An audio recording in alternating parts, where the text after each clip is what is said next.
Welcome to GGL news. Kurnool జిల్లా ఎమ్మిగనూరులో పెద్ద ఎత్తున శాంతియుత ర్యాలీ చేపట్టిన ముస్లింలు వక్ఫ్ సవరణ బిల్లును వెంటనే ఉపసంహరించుకోవాలని డిమాండ్. వక్ఫ్ బోర్డు అధికారాలను నిర్వీర్యం చేసేలా కేంద్ర ప్రభుత్వం ప్రవేశపెట్టిన వక్ఫ్ సవరణ బిల్లును వెంటనే ఉపసంహరించుకోవాలని కోరుతూ కర్నూలు జిల్లా ఎమ్మిగనూరులో ముస్లింలు భారీ శాంతియుత ర్యాలీ నిర్వహించారు. ముందుగా జామియా మసీద్ నుండి సోంప సర్కిల్ వరకు ర్యాలీ సాగింది.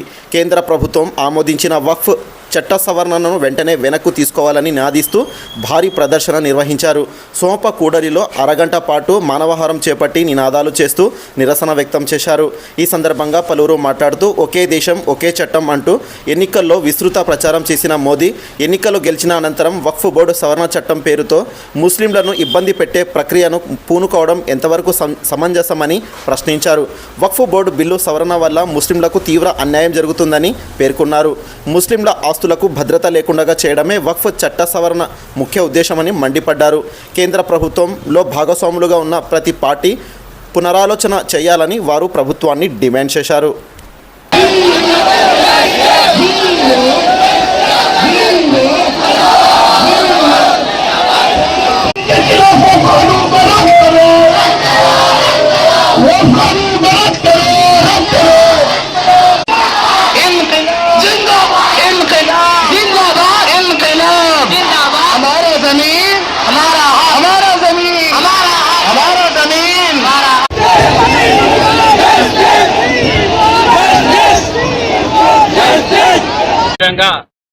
జామియా మసీద్ ఆధ్వర్యంలో 33 మసీదుల ఆధ్వర్యంలో కూడా ఈరోజు ఈ గొప్ప బహిరంగ ర్యాలీ నిర్వహించడం జరిగింది.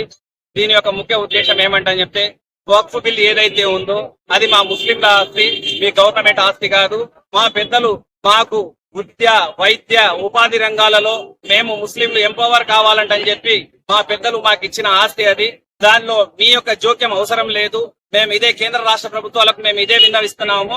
అయ్యా, మా దాంట్లో మీరు రావాల్సిన అవసరము లేదు, మీ దాంట్లోనూ మాకు ఆ విధంగా పెట్టుకుంటారా అంటని చెప్పి నేను ఈ సభాముఖంగా డిమాండ్ చేస్తా ఉన్నాను.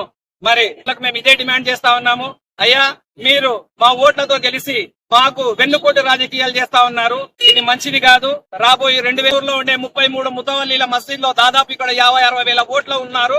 వీళ్ళందరూ తప్పకుండా మీకు విరుద్ధంగానే ఓటుగా పనిచేస్తామంటని చెప్పి మేము ఈ సభాముఖంగా తెలియజేసుకుంటున్నాము. మరి అదే విధంగా రాబోయే ఎలక్షన్లలో ముస్లింలకు మీరు ప్రాతినిధ్యం వహించే విధంగా ఎంపీ ఎమ్మెల్యేలు మాకు ఇస్తేనే మీకు ఏదైనా ఒక ఉనికి ఉంటుంది.